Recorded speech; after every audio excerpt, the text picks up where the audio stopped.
Hello student, मैं हरदेश शर्मा आपके लिए ऑनलाइन क्लासेस की सीरीज़ में हर दिन कुछ ना कुछ नया लेकर आता हूँ।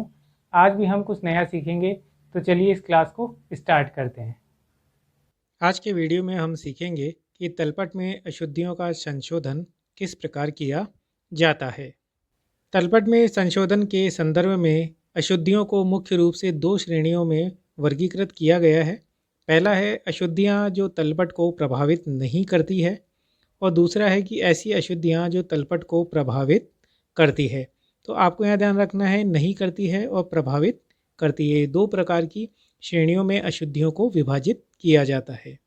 अब यहाँ अशुद्धियों के संशोधन में यह अंतर भी प्रासंगिक है, क्योंकि वे अशुद्धियाँ जो तलपट को प्रभावित नहीं करती है, उनका प्रभाव किन्हीं दो खातों में इस प्रकार पड़ता है कि उनका संशोधन जर्नल एंट्री के माध्यम से सरलतापूर्वक किया जा सकता है। वहीं वे अशुद्धियाँ जो तलपट को प्रभावित करती है, उनमें केवल एक खाते से संबंधित होती है तथा इस दशा में उच्चंती खाते यानी सस्पेंस अकाउंट को खोला जाता है और उसके द्वारा सुधार की प्रविष्टि की जाती है। केवल जर्नल एंट्री करने से ही संशोधन नहीं किया जा सकता है। अतः ऐसी अशुद्धियों का संशोधन शून्यतम प्रविष्टि के द्वारा भी किया जा सकता है। तो चलिए बात करते हैं कि ऐसी अशुद्धियाँ जो तलपट को प्रभावित नहीं करती है, वह अशुद्धियाँ क्या है। ऐसी अशुद्धियाँ जो दो या दो से अधिक खातों में होती है, उन्हें इस अशुद्धियों को द्विपक्षीय अशुद्धियों के नाम से भी जाना जाता है। इन्हें संबंधित खातों को सही नाम या जमा पक्ष में दर्शाते हुए एक रोजनामचा प्रविष्टि के द्वारा इन्हें संशोधित किया जा सकता है। कि इन अशुद्धियों का सुधार जर्नल एंट्रीज के माध्यम से किया जा सकता है, यानी एक ऐसी प्रविष्टि जो आपने गलत करी है और दूसरी प्रविष्टि जो सही होनी चाहिए, तो तीसरी प्रविष्टि वह होगी जो उसका सुधार के लिए की जाएगी। इसमें मुख्य तीन कारण हो सकते हैं। जैसे पहला है किसी व्यवहार का लेखा नहीं करना, दूसरा हो सकता है किसी व्यवहार का लेखा दोनों पक्षों में गलत किया जाए लेकिन समान राशि से कर दिया जाए, तीसरा है गलत खाते के सही पक्ष में सही राशि से लेखा कर दिया जाए, यानी खाता गलत है लेकिन पक्ष सही है और राशि सही है। तो ये कुछ गलतियां हैं जिसको जर्नल प्रविष्टि के माध्यम से सुधार किया जा सकता है। अतः इस संशोधन प्रक्रिया में अनिवार्य रूप से निम्नलिखित बातें होती है।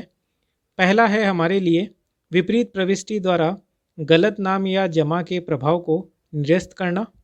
दूसरा कार्य है सही नाम जमा के प्रभाव को पूर्ण स्थापित करना। इस उद्देश्य के लिए हमें अशुद्धियों का विश्लेषण करना होता है और उस संबंधित खाते पर उसके प्रभाव के रूप क्या प्रभाव आता है वह भी देखा जाता है। जैसे किसी खाते में कम नाम या जमा किया है अथवा किसी खाते में अधिक नाम या जमा कर दिया है, यानी किसी खाते को अधिक राशि से डेबिट क्रेडिट कर दिया जाए या किसी खाते को कम मूल्य से डेबिट या क्रेडिट कर दिया जाए। इसलिए इसके सुधार के लिए हमें ये प्रविष्टि में ये ध्यान रखना होगा, डेबिट और क्रेडिट अधिक हो तो खाते को नाम करके तथा अधिक नाम अथवा कम जमा से खाते को जमा करके उसमें सुधार की प्रविष्टि की जा सकती है। चलिए इन्हें कुछ उदाहरणों के माध्यम से समझने का प्रयास करते हैं। पहला एग्जाम्पल है, मोहन को किए गए 10,000 के उधार विक्रय का अभिलेखन लेखा बहियों में नहीं किया, यानी हमने मोहन को 10,000 का माल बेचा और उसका हमने लेखा ही नहीं किया। तो सुधार की प्रविष्टि में ये हो सकता है कि अब हमें सुधार के लिए मोहन को विक्रय करने की प्रविष्टि कर लेनी चाहिए, यानी Mohan account debit to sales account 10,000 रुपये से इसको जर्नल प्रविष्टि कर ली जाएगी।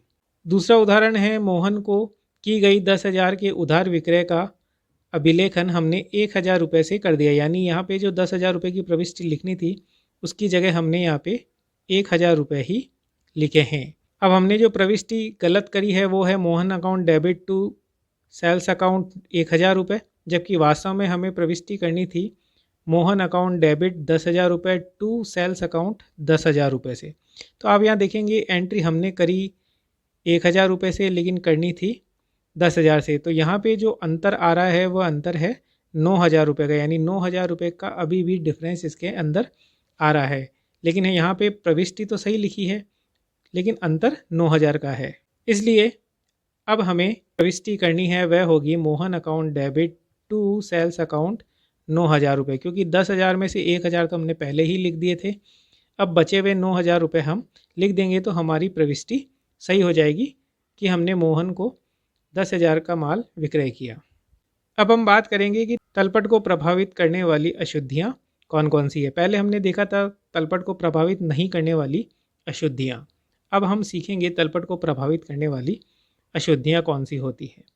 यह अशुद्धियाँ केवल एक खाते में ही होती है और इन अशुद्धियों का संशोधन व्याख्यात्मक टिप्पणी या उचंती खाते की सहायता से रोजनामचा प्रविष्टि करके किया जाता है। अब उचंती खाते की व्याख्या क्या है, चलिए उसे भी समझते हैं।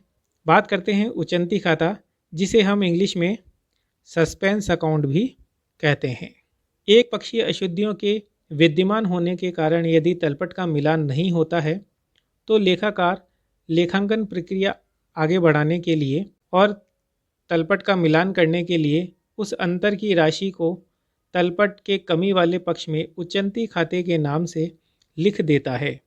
कहने का तात्पर्य है, जब दोहरा लेखा प्रणाली के अनुसार प्रत्येक व्यवहार का सही सही लेखा हो गया है तो तलपट का मिलान आवश्यक हो जाता है, और यदि मिलान हो जाए तो सब सही है। लेकिन यदि तलपट के नाम व जमा पक्ष की राशि में यदि अंतर आ जाए और काफ़ी प्रयास करने के बाद भी तलपट का मिलान नहीं हो पा रहा है तो तलपट के इस अंतर की राशि को जिस खाते से लिखा जाता है उसे ही उचंती खाता या उद्धृत खाता कहते हैं। सामान्य भाषा में इसे भूल चूक खाता भी कहा जाता है। यदि नाम पक्ष का योग जमा पक्ष के अधिक है तो अंतर की राशि को जमा पक्ष में लिखा जाएगा, और यदि जमा पक्ष की राशि का योग नाम पक्ष की राशि से अधिक आता है तो अंतर की राशि को नाम पक्ष में लिखकर तलपट का मिलान कर लेना चाहिए। अब सस्पेंस अकाउंट अशुद्धि सुधार के पश्चात स्वतः ही बंद हो जाता है यदि अंतिम खाते बनाते समय, अंतिम खाते का तात्पर्य है प्रॉफिट एंड लॉस अकाउंट और बैलेंस शीट बनाने का कार्य, तो उस समय यदि इस खाते में कोई शेष रह जाता है तो नाम शेष होने पर इसे चिट्ठे के संपत्ति पक्ष में दिखाएंगे तथा जमा शेष होने पर सस्पेंस अकाउंट को बैलेंस शीट के दायित्व पक्ष में दर्शाया जाएगा। अतः हम कह सकते हैं कि अशुद्धियाँ कौन कौन सी हो सकती है इसमें, जैसे योग की अशुद्धि, किसी खाते के योग को आगे ले जाने में की गई अशुद्धि, किसी खाते के योग को आगे ले जाने में की गई अशुद्धि, या फिर शेष की अशुद्धि, या सही खाते का गलत राशि से खतौनी करना, सही खाते के गलत पक्ष में खतौनी करना और गलत राशि से गलत पक्ष में खतौनी कर लेना है, या अंत में तलपट में किसी खाते को दिखाने से भूल जाना। ये सभी तलपट को प्रभावित करने वाली अशुद्धियाँ हो सकती है। ऐसा देखा गया है कि जब तक कि तलपट के मिलान को प्रभावित करने वाली एक पक्षीय अशुद्धि का निर्धारण नहीं होता है तब तक नाम और जमा किए जाने वाले किसी विशेष खाते का निर्णय लेना भी संभव नहीं हो पाता है। इसलिए हम तलपट में पाए जाने वाले अंतर को उचंती खाते में स्थानांतरित करने का कार्य करते हैं। अब तलपट को प्रभावित करने वाली अशुद्धियों का संशोधन करते समय हमें एक पक्षीय अशुद्धियों का संशोधन पर भी ध्यान देना चाहिए। इनमें सर्वप्रथम हम बात करेंगे अशुद्धि से प्रभावित होने वाले खातों का हमें पता लगाना चाहिए। दूसरा है प्रभावित खातों में अधिक नाम जमा अथवा कम नाम जमा राशियों को ज्ञात करना। तीसरा हमारा कार्य है यदि अशुद्धि के परिणाम स्वरूप प्रभावित खाता अधिक नाम या कम जमा लिखा जाता है तो हम खाते को अधिक नाम अथवा कम जमा राशि से जमा करेंगे, उसका अपोजिट शेष दर्शाया जाएगा। नेक्स्ट है यदि अशुद्धि के परिणाम स्वरूप प्रभावित खाता अधिक जमा अथवा कम नाम लिखा जाता है तो उस खाते को अधिक जमा तथा कम नाम की राशि से भी नाम किया जाएगा। और अंतिम है स्थिति के अनुसार उचंती खाते को नाम या जमा लिखकर जनरल प्रविष्टि का कार्य पूरा किया जाता है। अब उचंती खाते का उपयोग इसमें किस प्रकार किया जाता है संशोधन प्रविष्टि करने के लिए, तो चलिए एक उदाहरण देखते हैं।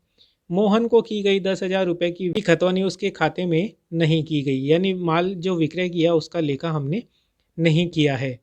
तो इस वजह से इसका गलत प्रभाव क्या पड़ेगा कि मोहन का खाता डेबिट, यानी यहाँ पे कुछ भी नहीं लिखा, और विक्रय के खाते में 10,000 रुपये अधिक दिखाए जा रहे हैं। अब इस आधार पर सही प्रभाव क्या होना चाहिए था, तो वो सही प्रविष्टि होगी Mohan account debit to sales account 10,000 रुपये 10,000 रुपये।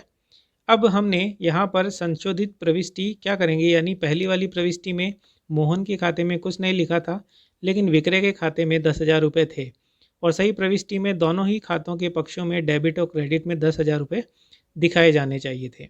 इसीलिए संशोधित प्रविष्टि के नाम से अब हमें क्या करना है कि मोहन का खाता डेबिट करेंगे हम 10,000 रुपये से, लेकिन जो पैसा अधिक था अब उस टू सेल्स की जगह आ जाएगा टू सस्पेंस अकाउंट 10,000 रुपये से। तो यानी अब मोहन के खाते में जो पैसे की राशि आई है वह कहाँ से आई है, उच्चंती खाते से ट्रांसफ़र की गई है। आज की क्लास में बस इतना ही। Thank you.